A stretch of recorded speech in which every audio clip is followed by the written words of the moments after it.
Guys and welcome back to my channel. तो पहले के पार्ट में हम लोगों ने देखा था लैंड क्लैन के अंदर वॉर चालू हो चुकी थी, जिन गोंगियाओं ने वहां अपनी इविल पावर्स का इस्तेमाल करते हुए विंग और लंचा को यहाँ कैप्चर कर रखा हुआ था। और यहाँ विंग को उसने जिस ब्लैक पावर से कवर किया था, यहाँ पर वो ब्लैक पावर अब विंग को पूरी तरीके से ढक लेती है। और यहाँ पर विंग से वांगजी की चीखें सुन पा रहा था, जो वांगजी अब दर्द बर्दाश्त न कर पाने के कारण दर्द से तड़प रहा था। ऐसा यहाँ पर विंग को लग रहा था वो इविल पावर उनके माइंड के अंदर ऐसे इल्यूजन क्रिएट कर रही थी। और यहाँ पर वो पावर विंग को ढंग से यहाँ सोचने तक नहीं दे रही थी। विंग के माइंड में सिर्फ एक आवाज़ गूंज रही थी, तुम यहाँ पर किसी को प्रोटेक्ट नहीं कर सकते। यहाँ पर वांगजी को तुम्हारे कारण पनिशमेंट मिल रही है, उसकी बॉडी से हर एक ब्लड की ड्रॉप तुम्हारे कारण जा रही है। तुम वीक हो, तुम्हें पावर चाहिए, मैं तुम्हें वो पावर दे सकता हूँ। यहाँ पर मुझे एक्सेप्ट कर लो, यहाँ पर मेरे अंदर खो जाओ। यहाँ पर विंग आंखें खोलता है तो उसकी आंखों के सामने एक स्वॉर्ड थी। विंग नहीं जानता कि उसके माइंड के अंदर एक स्वॉर्ड कहाँ से आ गई, पर वो पूरी इविल पावर से भरी थी। और वो कह रही थी, यहाँ पर मुझे ग्रैब करो, मेरी सारी पावर्स मैं तुम्हें दे दूँगा।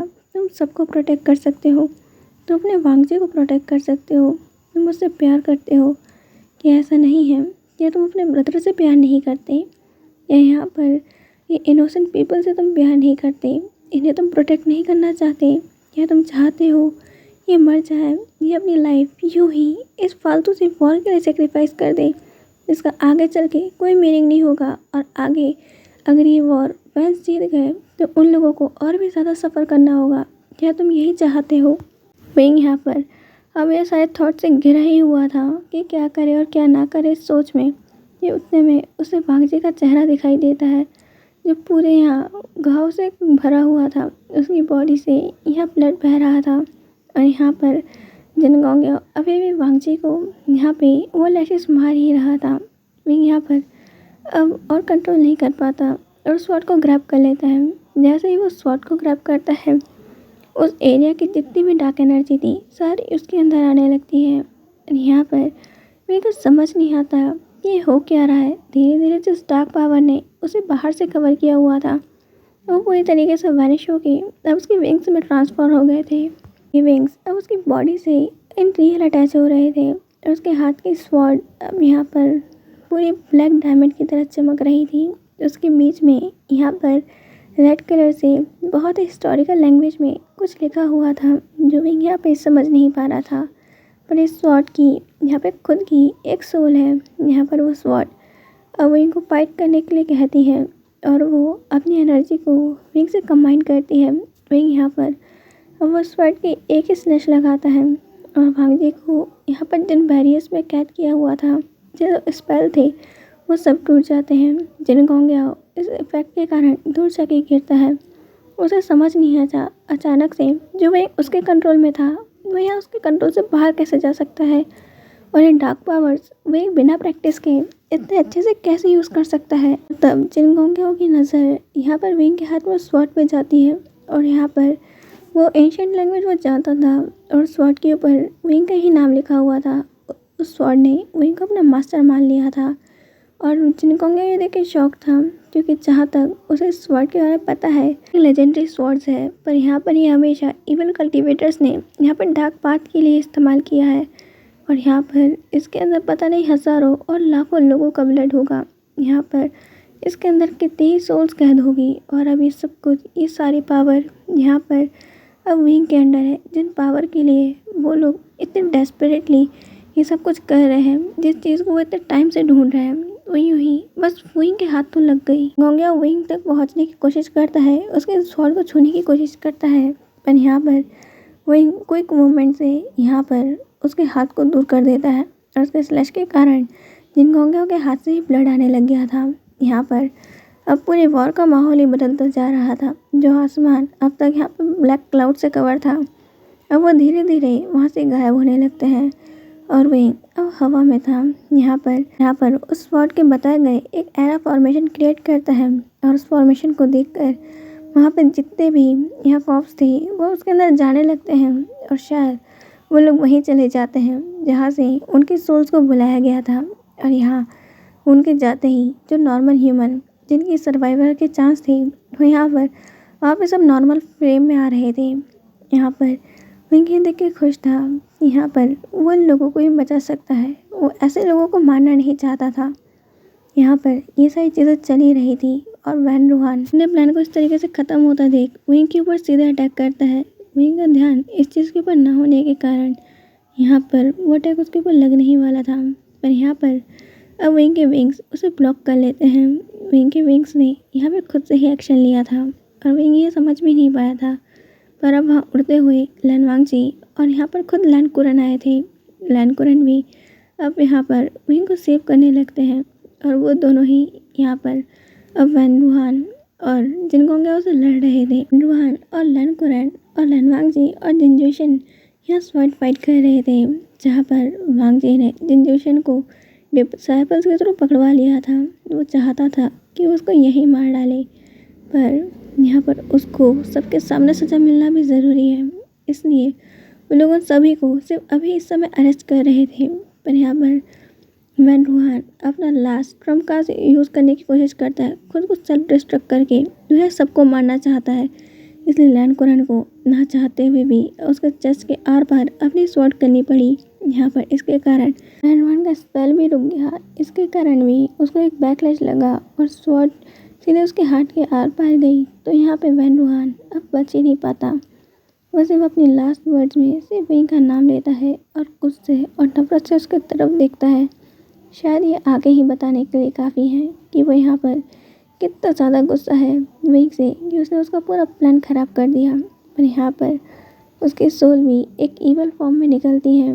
पर यहाँ पर विंग की पावर्स के पास जाते ही वो पूरा एक ब्लैक डस्ट में बदल जाती है। जो पूरी उसकी सोल चल के अब राख बन चुकी थी और धीरे धीरे विंग जैसे ये सारी चीज़ें ख़त्म करता है और ये वॉर एंड होती है। सबको प्योरीफाई करने के बाद विंग अब वहाँ से बेहोश होकर अब गिरने लगता है। उसके जो ब्लैक विंग्स जिन्होंने अभी उसे यहाँ हवा में उड़ा के रखा हुआ था वो गायब से हो जाते हैं। तो उसके हाथ के स्वॉर्ड्स वो स्वॉर्ड अब उसके हाथ की एक टैटू बन जाती है और यहाँ से वो भी डिसअपियर हो जाती है। विंग यहाँ नीचे गिर रहा था और वांगजी जल्दी से जाता है और हवा में अब उसे कैच कर लेता है। फ्रेंड सबको ऑर्डर्स देते हैं कि जितने लोगों को चोट लगी है उन सबको ट्रीट किया जाए और विंग को यहाँ पर अब हीलर रूम की तरफ लाया जाता है और सभी लोग जो यहाँ पर अभी यहाँ पे कोल्ड केव में छुपे हुए थे अब उनको भी बाहर लाया जाता है और जल्दी से हीलर को विंग को चेक करने के लिए वहाँ लाया जाता है। हीलर्स अब विंग के ऊपर यहाँ पर जितने उन घाव थे अब उनको साफ करके दवाइयाँ लगा रहे थे। और यहाँ लैन कुरन ये देख के शॉक थे कि विंग की बॉडी पूरी तरीके से यहाँ घाव से कवर है। उसकी बॉडी के अंदर कहीं तो बहुत ज़्यादा ही स्वॉर्ड से कट है और तब भी वो इस तरीके से लड़ रहा है। वो एक दिन में यहाँ पे 3 वॉर्स कर चुका है और तब भी यहाँ पर उसने किसी को नहीं बताया कि वो कितने पेन में है। उसके ब्लैक रूप्स ने शायद उसका ये सारा ब्लड छुपा सा लिया था। यहाँ पर लैन कुरन को अब विंग के लिए बुरा भी लग रहा था और एक प्राउड भी फील हो रहा था कि मैडम यू ने जैसा कहा था विंग वैसा ही है, बहुत पावरफुल पर लोगों के लिए बहुत काइंड हार्टेड। यहाँ पर मैं गलत था। यहाँ पर लैन कुरन को याद आता है कि विंग ने जिन्होंने यहाँ पे एक तीसरा तरीका बताया था कि जहाँ पर ईवल और गुड्स यहाँ पे दोनों होंगे। पर यहाँ पर जिस इंसान के पास अगर ईवल पावर भी होगी, अगर उसका दिल साफ है तो वो यहाँ सबकी हेल्प भी कर सकता है। आज उन्होंने ये अपनी आंखों से देखा है और यहाँ पर विंग को देख के ये कह सकते हैं कि ये पर्सन ईवल पाथ पे तो कभी चल ही नहीं सकता। ये ईवल पावर्स भी ऐसा लगता है एक ऐसा मास्टर ढूंढ रही थी जो यहाँ पर उनका मिसयूज़ ना करे। वो यहाँ पर उनकी उस पावर से यहाँ पर सबकी हेल्प करे। आखिर यहाँ पर कौन सी पावर किसी को परेशान करने के लिए बनी होती है। यहाँ पर ऐसा कोई नहीं चाहता कि उनकी पावर्स को ऐसे इस्तेमाल किया जाए कि दूसरों को तकलीफ़ दिया जाए। कुरन अब यहाँ वांगजी की तरफ देखते हुए कहते हैं, वांगजी अपने हस्बैंड का ध्यान रखो, और ये कह के वो यहाँ से चले जाते हैं। वांगजी खुद समझदार था ये समझने के लिए कि उसके अंकल ने यहाँ पे उनके रिश्ते को मान लिया है और विंग यहाँ पर बस मुझे अब तुम्हें मनाना है। यहाँ पर मैं तुम्हारा हमेशा साथ दूंगा। अब से मैं तुम्हें प्रॉमिस करता हूँ कि कभी भी मैं तुम्हारा साइड नहीं छोड़ूंगा और तुम्हें ऐसे हर्ट नहीं होने दूंगा। यहाँ पे सारी मेरी गलती है, जब तुम मुझे छोड़ के गए। मुझे तुम्हें मनाना चाहिए था, तुम अभी इस हालत में नहीं होती। एक लाइफलेस पर्सन की तरह तुम यहाँ पर अभी इस बेड पे नहीं होते। वही मुझे माफ़ कर दो। मुझे यहाँ पे तुम्हारी मर्जी के बिना तुमसे मैरिज नहीं करनी चाहिए थी, पर मैं क्या करूँ। यहाँ पर अगर तुम मुझे छोड़ के जाते, अगर पता नहीं तुम्हें मेरे पास आने देते या नहीं देते, या फिर तुम कभी अगर के कारण मेरे पास नहीं आते, और मेरा बिहेवियर, मैं तो यहाँ पर मेरे वर्ड से भी अच्छे नहीं हूँ, और मेरा बिहेवियर तुम्हारे लिए हमेशा कोल्ड रहा। मैं डर गया था कि यहाँ पर मैं तुम्हें खो दूँगा, और उस समय मुझे यही चीज़ नज़र आई, क्योंकि लेंस हमेशा एक बार प्यार करते हैं और एक ही बार शादी करते हैं, तो इसलिए मेरे को वही सही लगा, और इसलिए मैंने वो फैसला ले लिया।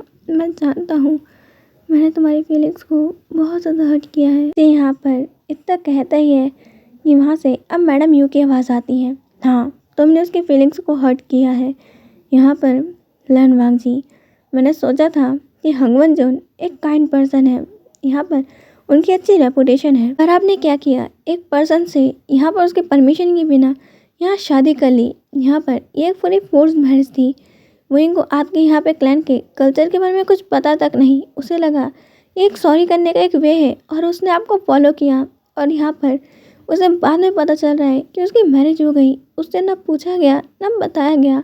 यहाँ पर फोर्स मैरिज में भी लोगों को पता होता है कि उन्हें फोर्स किया जा रहा है, और आपने ऐसा कुछ भी नहीं किया। इसलिए आप हमारे वहीं के पास रहना डिज़र्व नहीं करते, तो आप उसकी साइड छोड़ के अब प्लीज़ यहाँ से चले जाइए। यहाँ पर विंग बिल्कुल नहीं चाहेगा वो जागे तो उस पर्सन का चेहरा देखे जो वो कभी अपना बेस्ट फ्रेंड मानता था, जिसने यहाँ पर उसकी फीलिंग्स की कदर तक नहीं करी।